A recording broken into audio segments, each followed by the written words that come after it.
कांड पाठ दोहा नंबर 8।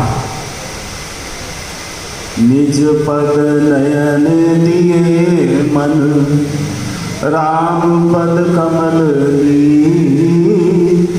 परम दुखी भाव पवन सुत, देखी जानकी दीन सियापति राम।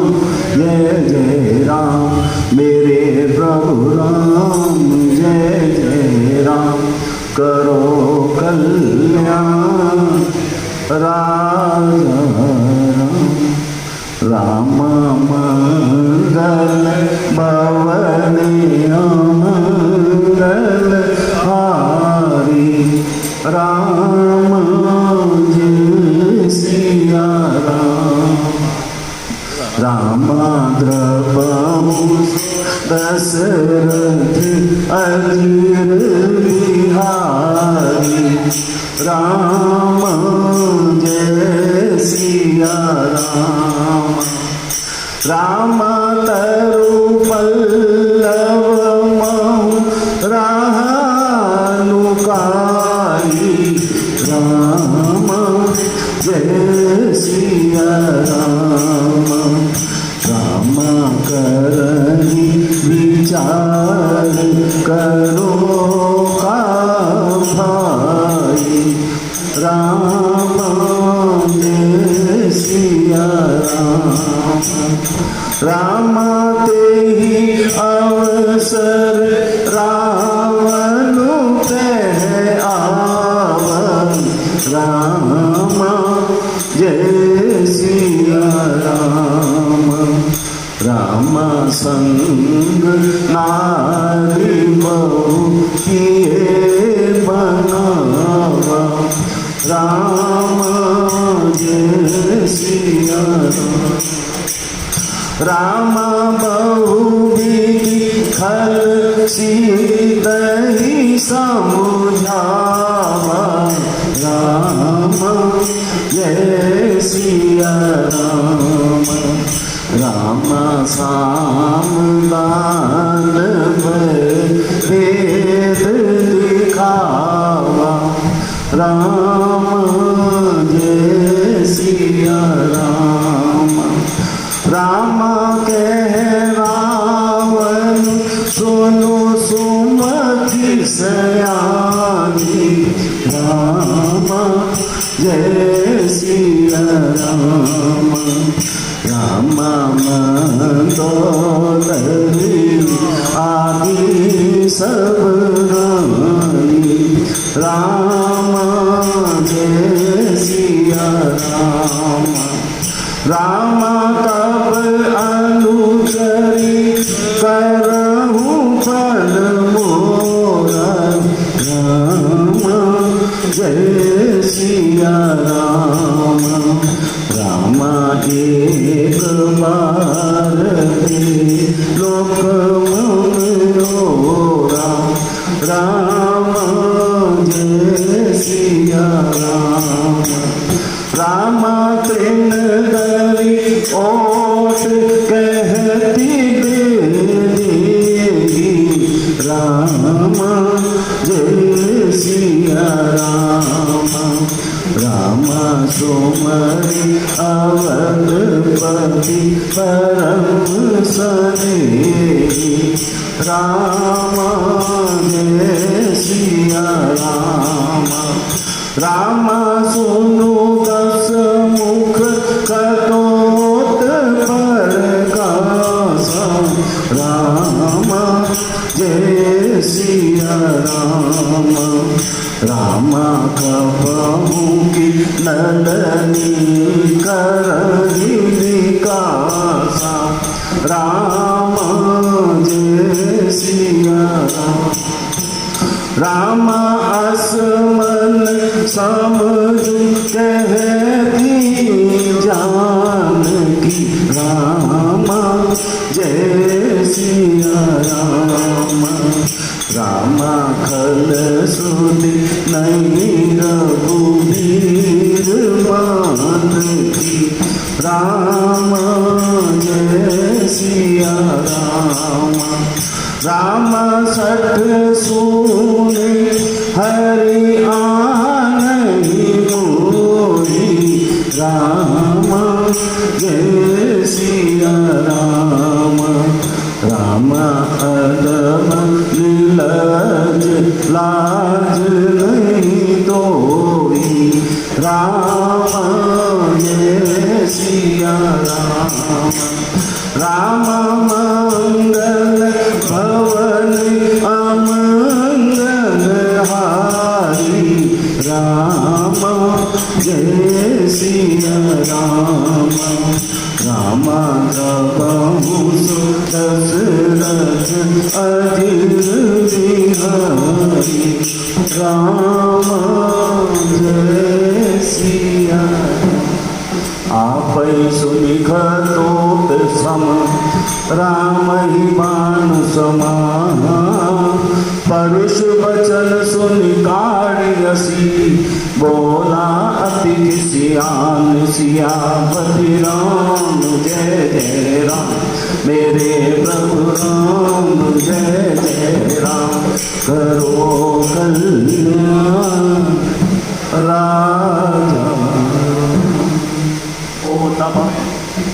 भक्ति भक्त भगवंत गुरु चतुर नाम बहोरे।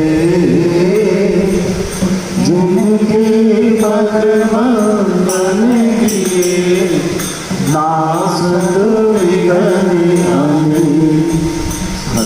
संतन तेरे लियो मर पुराण भज सुभर जय हरि के हरिदास। सियापति राम जय जय राम मेरे प्रभु राम जय जय राम। करो कल्याण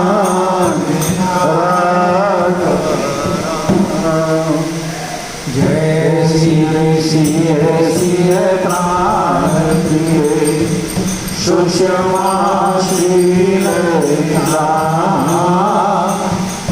भरत शत्रुघ्न जन सुखद रामानुज हनुमान। सीता माधवी मुरलीधर सुखी रति गुण चारो सुमन चारो रतन तुलसी करत नाम जिसि जानकी लखन लाहि हो।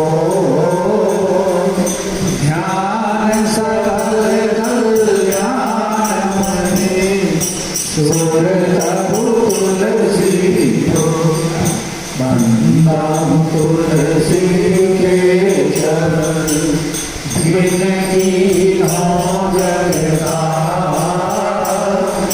कलि समुद्र घूरत लख्यो मेरे जीव साथ जा। श्री गुरु चरण सरोज रज निज मन मुकुर सुधा।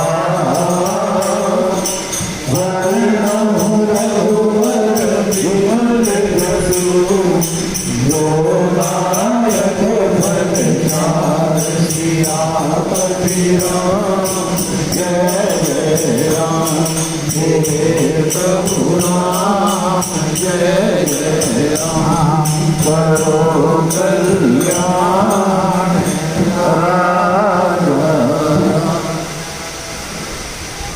निज पर नयन दिए मन राम पद कमल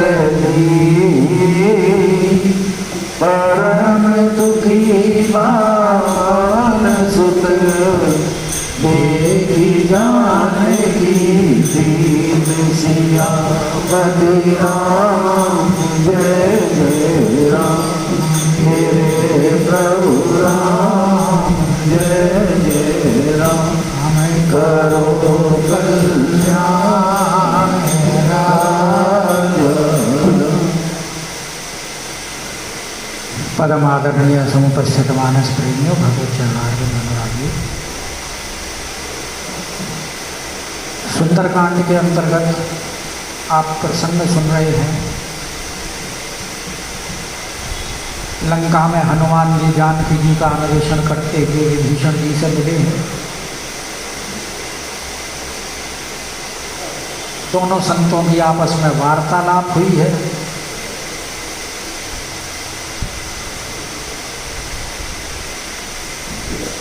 और एक दूसरे से व्यथा भी कही अपनी। विभीषण जी ने अपनी व्यथा हनुमान जी को सुनाई और हनुमान जी ने फिर विभीषण को उपाय भी बताया कि भाई अभी आप राम जी के साथ जिस तरह जुड़ना चाहिए उस तरह से जुड़े नहीं। ठीक है, राम जी में आपकी प्रीति है, भक्ति करते हैं राम जी की आप, लेकिन राम जी का कार्य नहीं किया।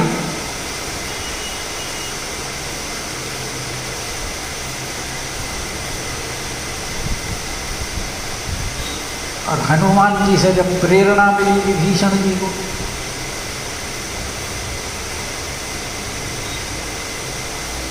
तो विभीषण जी ने फिर जुगुति विभीषण सकल सुनाई।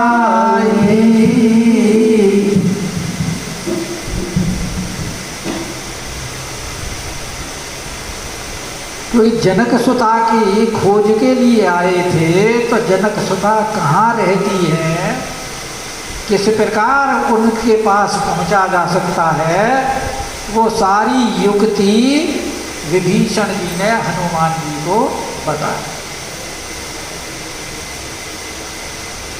और जैसा कि कल आपने सुना कि युक्ति तो गुप्त रखी जाती है तभी वो सफल होती है। अगर युक्ति तीसरे के कान में पड़ गई तो फिर उसकी सफलता जरूरी नहीं, संशय में हो जाती है। संशय। प्रताप भानु से भी तो यही कहा था एक तनु ने, देख छठे कान में बात नहीं जानी चाहिए, तेरे और मेरे बीच में रहनी चाहिए। अगर छठे कान में चली गई तो फिर मेरी कोई जिम्मेवारी नहीं। तो यहाँ ना तो विभीषण जी बता रहे, ना गोस्वामी पाद बता रहे, तो फिर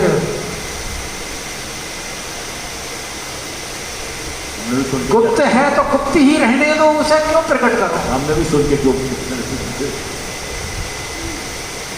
और हनुमान जी वहां से चले पवन सुत। हनुमान जी कौन है? पवन सुत। और पवन की गति तो बड़ी तीव्र है, और हनुमान जी को भी राम का काज करने के लिए बहुत उतावली है। राम काज करते हो, क्योंकि राम काज कीन्हे बिनु मोहि राम। इसलिए उनसे जबरदस्ती विभीषण। अब बात ये है ना कि देखो, संत जब संत से मिलते हैं तो उन दोनों ऐसे सत्संग में मग्न हो जाते हैं कि एक दूसरे से अलग होना ही नहीं चाहते।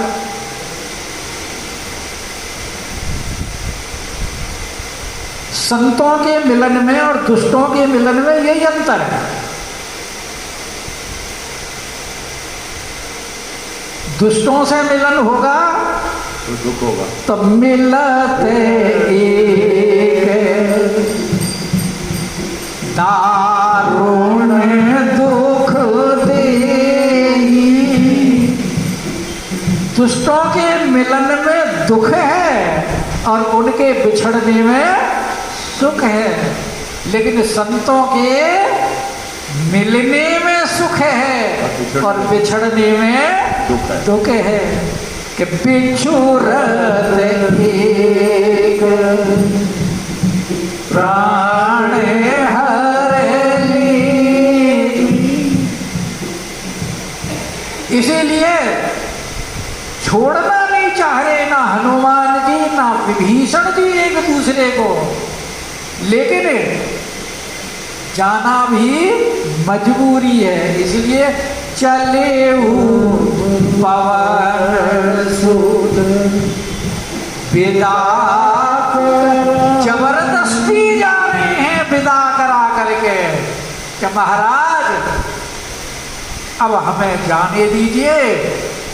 और देखिए एक बात और है, इस भरोसे में भी मत रहना कि हम वापस दोबारा तुमसे आकर के मिलेंगे,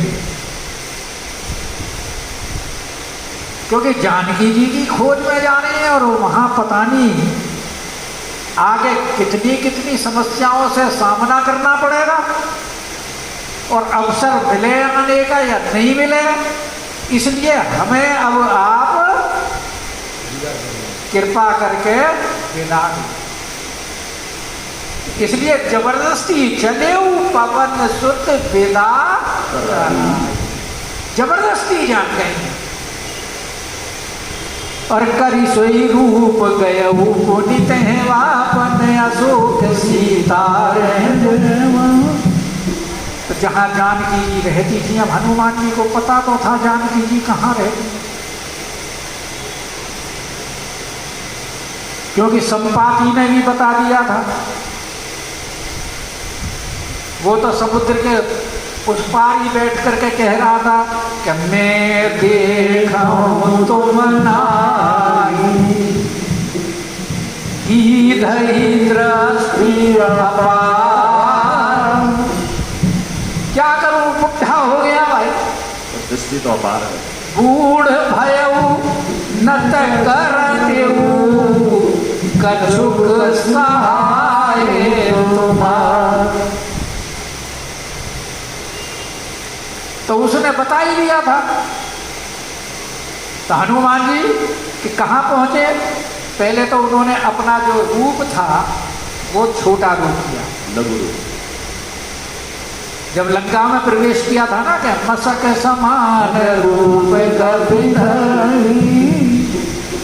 लंके चले सुमेरी नर हरि।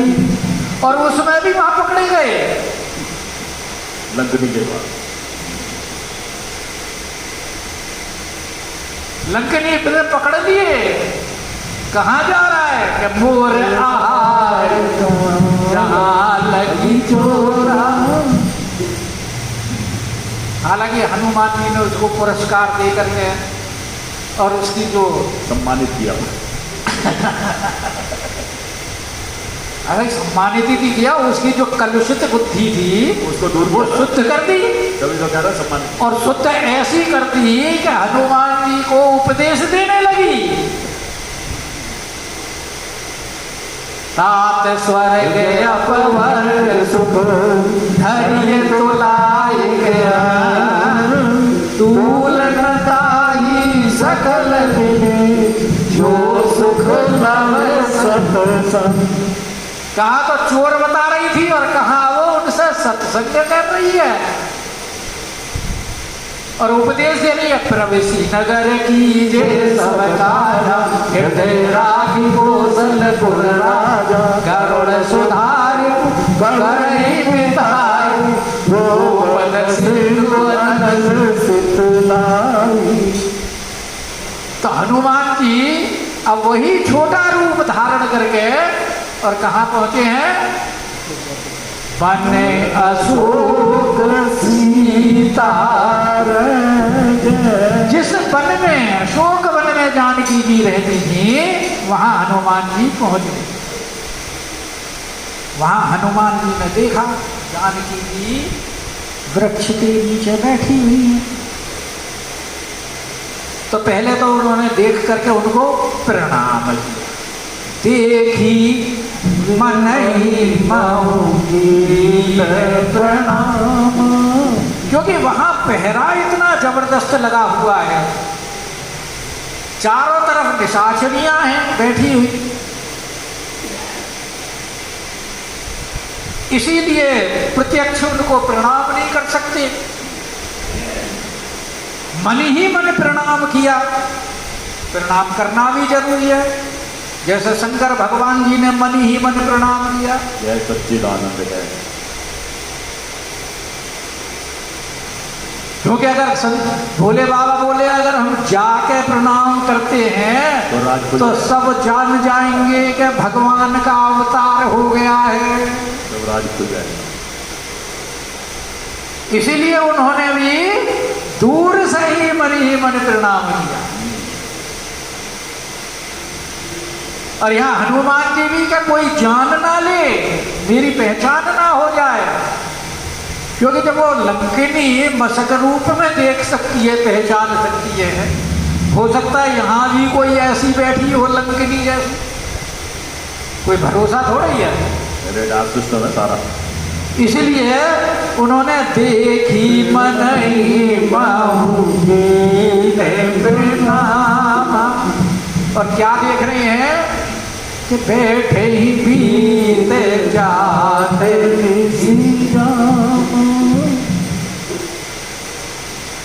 याम यानी पहर, रात्रि के जो पहर होते हैं उसमें सब लोग विश्राम करते, लेकिन जानकी जी बैठ करके रात्रि निकाल रहे। और ये विरह की एक उत्कट अवस्था है, चरम अवस्था, क्योंकि विरही को और जिसमें कि पति वियोगनी और दूसरे के घर में,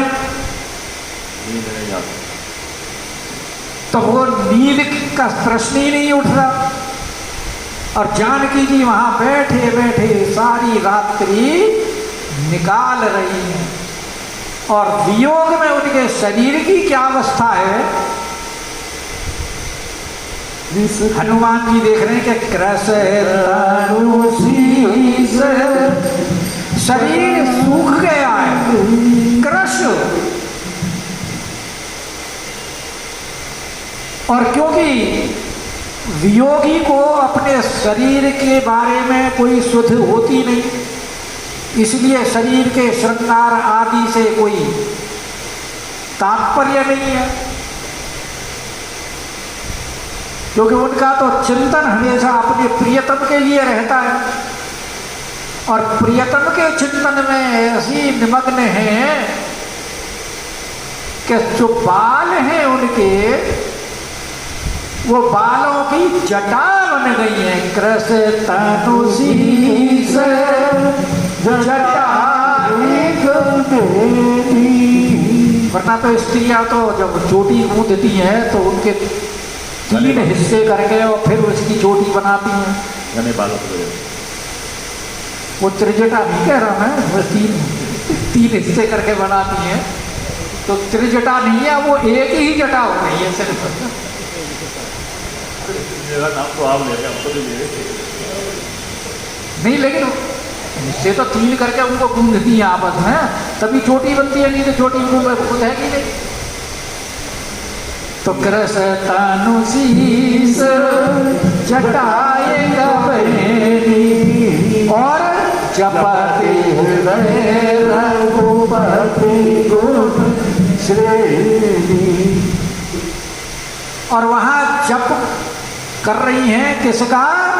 श्री राघवेंद्र सरकार के गुण समूह का स्मरण कर। कौन से गुण समूह? देखो, जिन्होंने हमारे लिए धनुष भंग किया, ऐसा कठोर शिव जी का धनुष जिसको कोई तिल मात्र डिगा नहीं सका, हमारे ही लिए तो उन्होंने उसको तोड़ा। और बीच में जब परशुराम जी आए तो उनका भी मान भंग किया।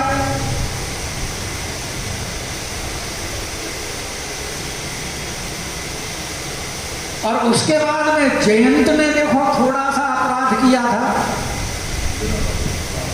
सीता चरण चोच हति भागा मंद मति कारण, चला रुधिर रघुनायक जाना, और सीख धनुष सायक संधाना। और उसको किसी ने शरण नहीं दी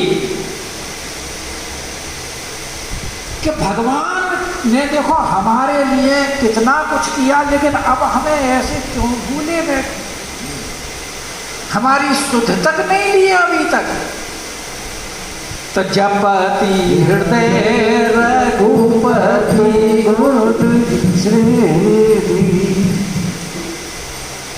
हनुमान जी देख रहे हैं ये। अच्छा, हनुमान जी ने लंका में रावण को भी देखा है, और हनुमान जी ने लंका में जानकी जी को भी देखा है, लेकिन दोनों के देखने में अंतर है। रावण को कैसे देखा? सोते हुए देखा। और भैया सोते हुए देखा तो उसकी क्या हालत बनेगी जो त्रिजटा ने बताई है।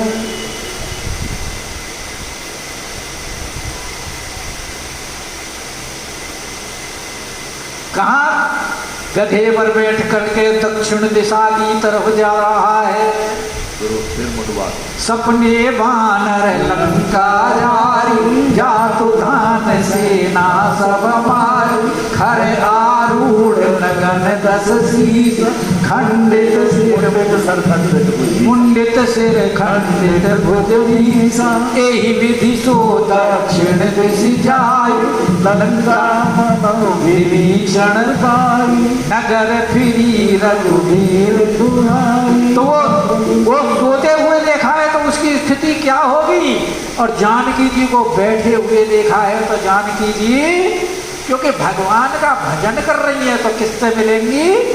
राम जी से।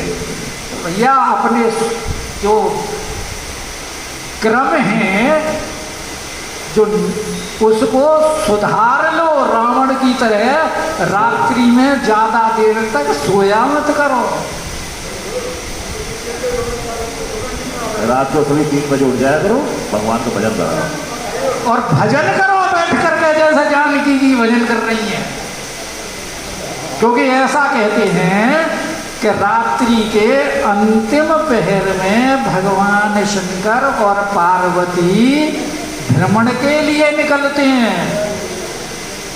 लोग जो संतों की वाणी है भाई। 3 बजे उसका क्या करोगे?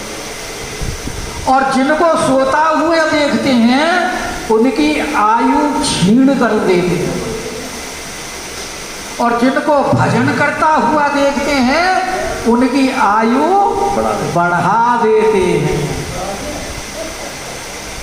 तो अगर आयु बढ़ानी है तो भगवान का भजन करिए। सुबह 3 बजे ब्रह्म मुहूर्त में उठिए और भजन करिए। सुबह उठ जाओ, अपने स्नान करो और ठाकुर जी का और भजन कैसे करना है वो जानकी जी बता रही हैं।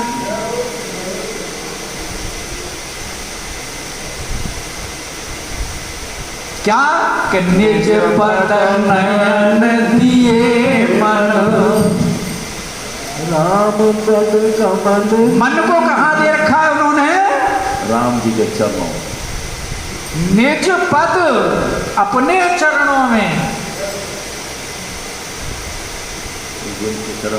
क्योंकि नयन और मन ये ही दोनों बाहर का आकर्षण किससे होता है? नयनों के द्वारा। देखते नयन हैं और विचलित कौन होता है?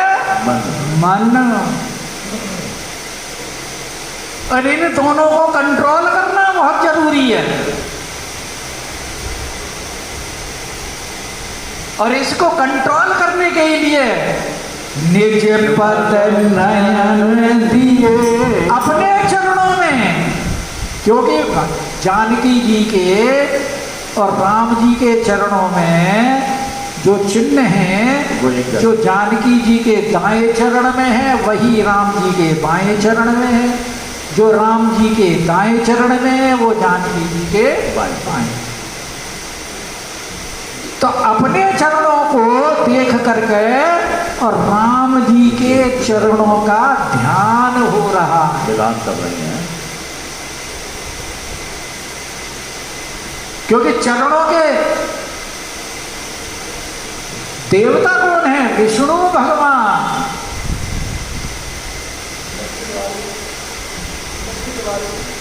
हाँ, दबाएंगी, चरणों में ही बैठ के दबा रही हैं, जल्दी दबाइए, चिंता मत करो। चरण में ही दबा रही हैं भैया लक्ष्मी जी, और जाएंगी कहाँ? तो वो भी राघवेंद्र सरकार के चरणों का ध्यान कर रही हैं। क्योंकि जानकी जी को अंतिम जो राम जी के दर्शन हुए हैं वो किस अवस्था में हुए हैं कि जे ही विधि कपट कुरंग संग भाई चले श्री राम, सो छवि सीता राखी और जपत रटत रहत हरि नाम। वही छवि उन्हीं चरणों का ध्यान कर रही है राघवेंद्र सरकार का। निज पद नयन दिए मन। पद क्या है? कपाट है। नेत्र क्या है? द्वार। द्वार से बहिर्गमन हो जाता है, कपाट देने से अंदर रहता है। मन का रोकना, निग्रह करना, यही तो योग है। महर्षि पतंजलि क्या कहते हैं पातंजलि योग दर्शन में? योग से चित्त वृत्ति निरोध। चित्त की वृत्तियों का निरोध करना ही योग है। तदा दृष्टु है स्वरूपे अवस्थानम। तभी हमारा अपना स्वरूप क्या है, कौन है हम ये शरीर नहीं है, आत्मा है। ये तो जड़ चेतन ही ग्रंथि पड़ गई, यद्यपि मृषा छूटत कठिनाई। तो ये बता रही है कि किस प्रकार से हमें ध्यान करना चाहिए। निज पद नयन दिए मन, राम पद कमल ली। मन को कहाँ तक लगा रखा है? चरणों में। और अपने चरणों का भी ध्यान कहने कुछ संत कहते हैं कि इसलिए भी कर रही हैं जानकी जी कि ये चरण ही तो थे जो लक्ष्मण रेखा को पार कर गए, जिनकी वजह से आज मुझे यहां आना पड़ा है।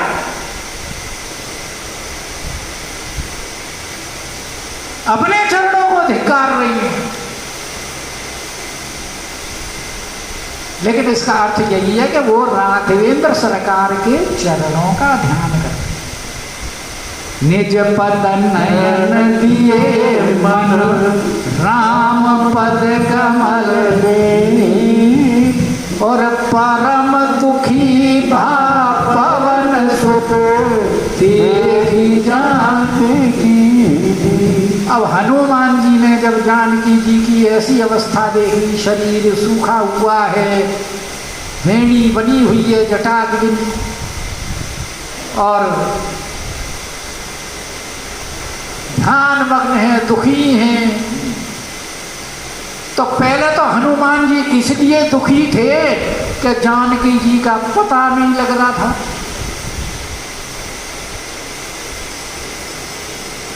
उनके खोजने में लगे हुए थे, दुखी थे। अब जानकी जी मिल गई तो अब जानकी जी को देख करके दुखी हो रहे हैं। तो कैसी विचित्र स्थिति है, मिले जब भी दुख और ना मिले जब भी दुख। अब हनुमान जी परम दुखी पवन सुत, क्योंकि जानकी जी की ऐसी तीन अवस्था, तो जानकी जी इस अवस्था के योग्य नहीं है। जनक जी की पुत्री और जानकी नाम इसीलिए ही दिया है क्योंकि जनक जी महाराज भी योगियों में अग्रगण्य निष्णात, और उनकी पुत्री भी ऐसे ही योग की तरह ध्यान में लगी हुई है, इसलिए इनका नाम संबोधन किया जानकी, क्योंकि जनक की पुत्री होकर के ऐसा आचरण कर रहे हैं, तो इसमें कोई अतिशयोक्ति नहीं है। इसीलिए हनुमान जी उनकी अवस्था देख करके दुखी हो रहे हैं कि देखो मुझे जानकी जी की ऐसी अवस्था में दर्शन हो रहे हैं। सोचा नहीं था हनुमान जी ने कि ऐसे देखूंगा। हनुमान जी भी तरु पल्लव वृक्ष के एक पत्ते की ओट में छुप गए।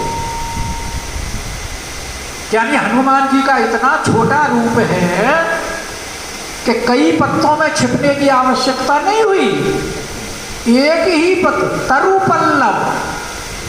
तो विशाल पेड़ भी तो विशाल होंगे उस समय, पेड़ भी तो विशाल होंगे, पत्ते इतने बड़े बड़े होंगे। ओहो, अशोक का पत्ता कितना बड़ा होता है, वो हमारी लेकिन उनका, अरे उनका वो देखिए ना कि वो सूक्ष्म रूप कितना है उनका हनुमान जी का, कि एक ही पत्ते में छुप गए, और छुपे भी इसलिए हैं कि कोई लंकिनी की तरह देख ना ले।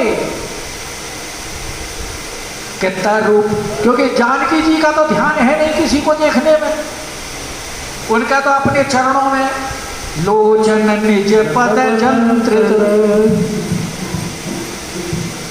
उनके तो नेत्र कहाँ हैं, अपने चरणों में लगे हुए हैं। कितना रूप पल्लव और अब हनुमान जी सोच रहे हैं भाई ये तो हमारी तरफ देख ही नहीं रही है, और इनसे बातचीत कैसे की जाए, वार्तालाप कैसे करें, क्योंकि पहरे में इतनी सारी है और मुद्रिका भी देनी है, तो मुद्रिका कैसे दी जाए, बड़ी गंभीर समस्या हो गई। बिना बातचीत करे, बिना मुद्रिका दिए इनको कैसे सांत्वना दी जाएगी। विचार कर रहे हैं, क्योंकि हनुमान जी जो भी काम करते हैं विचार करते हैं, बिना विचारे कोई काम नहीं करते, करना भी नहीं चाहिए। ब्रह्मास्त्र तेरी साधा कपि मन कीन विचार, जो न ब्रह्म स्वर मानहु महिमा मिटई अपार। तो यहाँ भी विचार करें, करई विचार करऊं का भाई। अरे भाई अब क्या करना चाहिए, भाई किससे कह रहे हैं, अपने आप से, अपने आप मन से भी कह रहे हैं और वृक्ष से भी कह रहे हैं, जिसकी ओट में छिपे बैठे हैं, भाई बता मैं क्या करूं भाई, उसी समय रावण आ गया। भाई आखिर बंदरों का और वृक्षों का भी तो साथ ही है, भाईचारा है। शाखा मृग के बड़ी मनुसाई, शाखा ते शाखा पर जाए।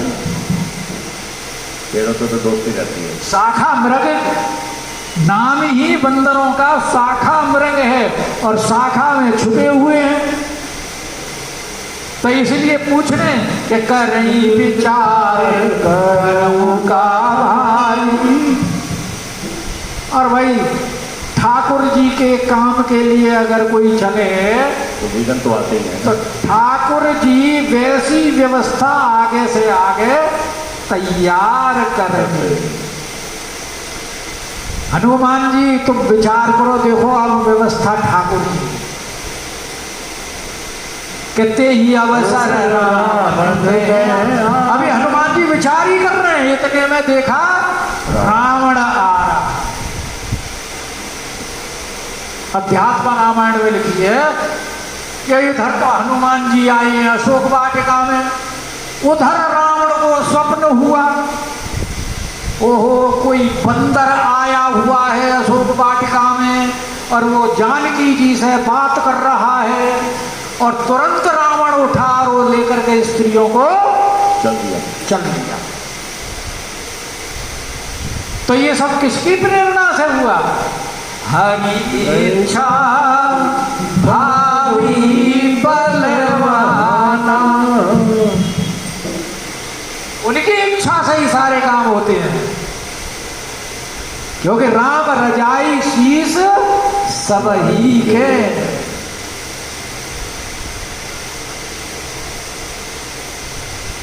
भगवान जो करना चाहे वही होता है, होई है सोई जो राम रचि राखा, और को करी तरक बढ़ावई शाखा। तो यहाँ राघवेंद्र सरकार की लीला चल रही है। हनुमान जी विचार करने में बैठे हैं, बोले चिंता मत करो, आगे का हम संभालते हैं। तो ते ही अवसर रावण ते आवा, संग नारी बहु बना, और साथ में अपनी स्त्रियों को ले रखा है, और सबने बड़ा श्रृंगार कर रखा है। रावण ने भी खूब श्रृंगार कर रखा है। बहु किए बनावा, वैसे तो स्त्रियां श्रृंगार करती हैं, किसके लिए? पुरुष के लिए। पुरुष श्रृंगार करता है स्त्री के लिए। रावण अपनी स्त्रियों को श्रृंगार करा के इसलिए लाया है कि जानकी जी को बताना चाहता है कि देखो हमारे यहाँ स्त्रियां कितने सुख साधन से संपन्न रहे, और हम कितनी स्त्रियों को रखे हुए हैं, और एक तुम्हारा तपस्वी है, तुम एक को नहीं संभाल सका, और खुद भी इसीलिए खूब श्रृंगार करके आया, आभूषण वगैरह करके, कि संग नारी बहु किए बना, क्योंकि जो उसने दुनिया भर की स्त्रियां जीत रखी थी, उन सबको लेकर के ऐसी ऐसी एक से एक सुंदर गंधर सुर कन्या रूप मुनि मन मोहि,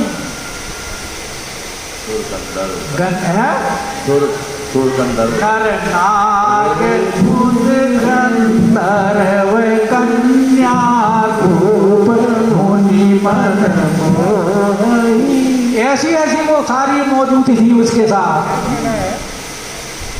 और आकर के उसने अब जानकी जी को समझाया, बहु विधि खल सीतई समझा। जानकी जी को खल खल इसलिए कहा है कि उसकी भावना अच्छी नहीं है, जानकी जी के प्रति आदर सम्मान नहीं है, विषय कलुषित भावना है, विषय से दूषित है, इसलिए उसको गोस्वामी जी कह रहे हैं कि खल बहुविधि खल सीतई समझा। और गोस्वामी जी ने क्या समझाया, क्योंकि वो भाषा उसकी कहने योग्य नहीं है, इसलिए गोस्वामी जी ने भी नहीं कहा, गोल कर दिया। हालांकि उन वाल्मीकि इत्यादि रामायणों में कहा है, लेकिन गोस्वामी जी भक्त हैं, मर्यादा है, इसलिए उन्होंने उस भाषा को बताया नहीं कि बहुविधि खल सीतई समझा, सावधान भय देव दिखावा। यानी उनको प्रलोभन दिए हैं कई प्रकार से, और क्योंकि राजा है तो राजनीति में चारों ही प्रकार से अपना काम निकाला जाता है, साम दान दंड भेद। और उस प्रकार से क्योंकि थोड़ा सा संकेत मात्र कहते हुए लिख रहे हैं गोस्वामी जी, कह रावण सुन सुमुख सयानी। हालांकि जानकी जी इस समय सुंदर नहीं है,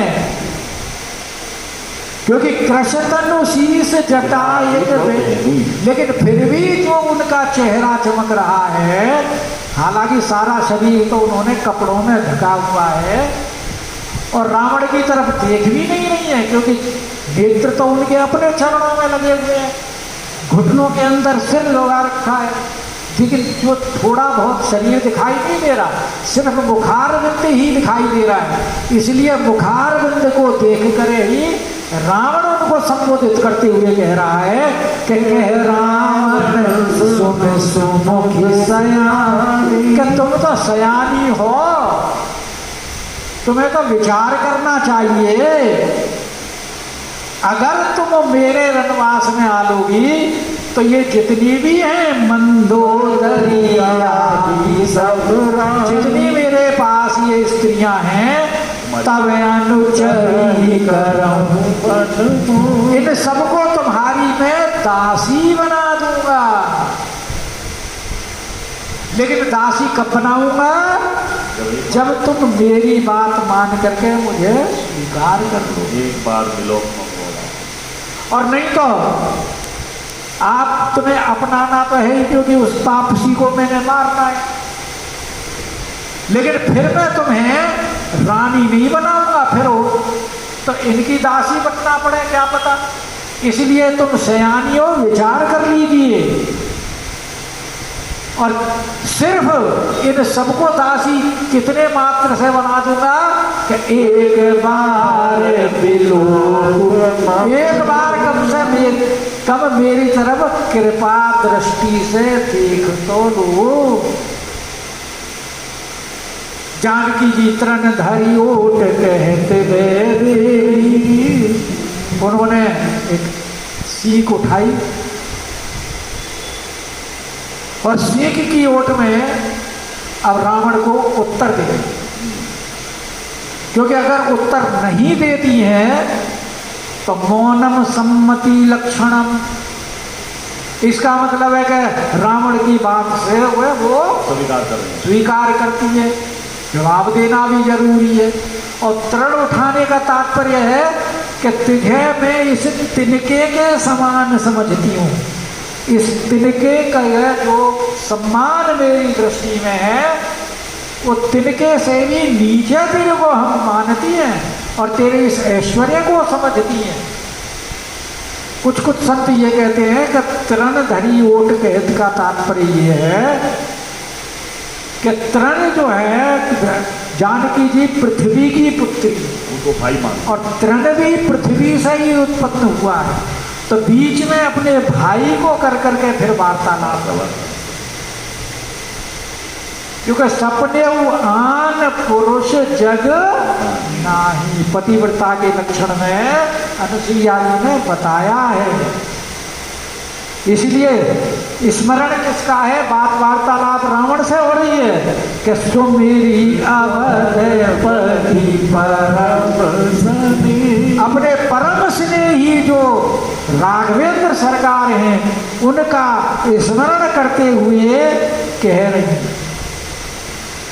और कोई कोई ये भी कहता है कि जानकी जी रावण से कह रही हैं कि तू मेरे बारे में क्यों कहता है कि मैं एक तेरे दृष्टि तेरी तरफ डालूं? अरे मेरी तरफ देखने की जगह तू अवधपति का स्मरण कर जो तेरा कल्याण हो। सुमेरी अवधपति वो परम स्नेही है, तेरे जो अपराध हैं उनकी तरफ दृष्टि नहीं करेंगे, क्योंकि शरणागत की रक्षा करना वो अपना परम धर्म मानते हैं। कोटि विप्र बदला गई जाऊ, आए शरण तजो नहीं ताऊ, सन्मुख होई जीव कोई जवई, जन्म कोटि अघना सही तवई। ये भगवान तो शरणागत वत्सल है, इसलिए जानकी जी कह रही है कि सुमिरी अवधपति परम। दोनों ही भाव हैं यहाँ इसके।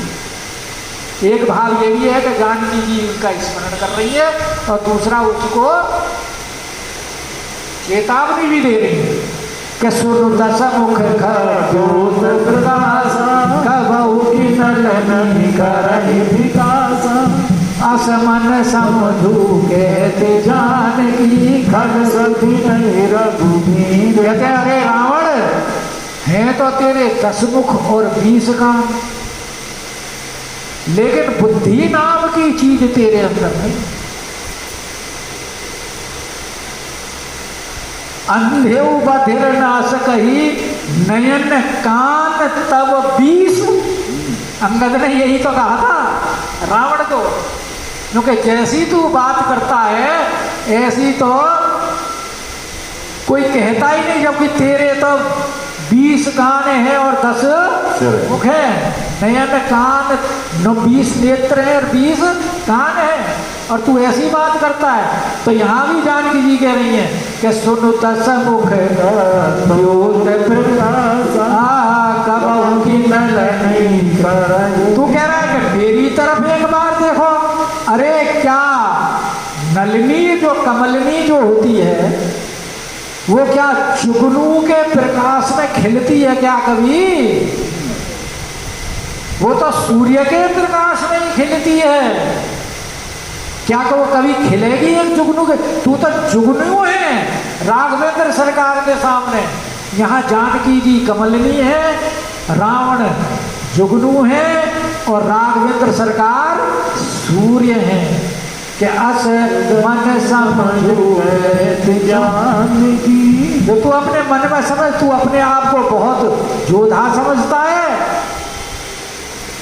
तेरी तो वीरता उसी दिन दिखाई देगी जिस दिन तू मुझे हरण करके लाया। अरे उनके सामने अगर तू युद्ध करके लाता जीत का, तब तो तेरी बहादुरी मानी जाती।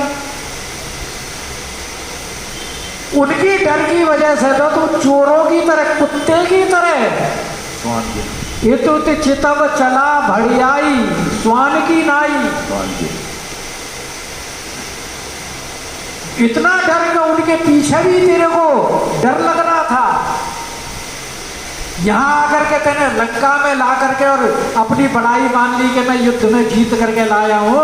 युद्ध में जीत के थोड़ी लाया है, क्योंकि तू डरता था राम जी के बाणों से। तुझे पता लग गया था कि खरदूषण को किसने मारा, और तू से रावण ने विचार यही तो किया था कि खरदूषण मौसम बलवंता, इन्हीं को बधे बिना भगवंता। जो भगवान ने अवतार लिया है तो मैं जाई बेरी हट करहूं। तो कहते राम जी का प्रताप, और फिर मारीच ने बता दिया था कि बिना सर का बाण एक मारा था मुझे, और 100 योजन पार आकर के पड़ा था। उसी डर की वजह से तू सामने नहीं आया छुड़ाने के लिए। इसलिए तू अभी भी सोच ले कि खल सुधि नहीं रघुवीर मान, इसीलिए 60 सूने हरि आने ही मोही, अरे अधम अरे दुष्ट, अरे स्वान, तुझे लज्जा नहीं आ रही बात करते हुए?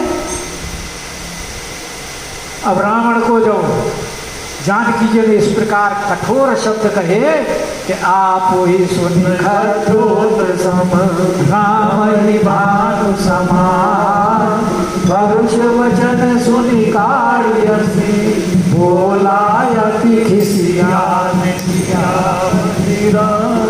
जय राम।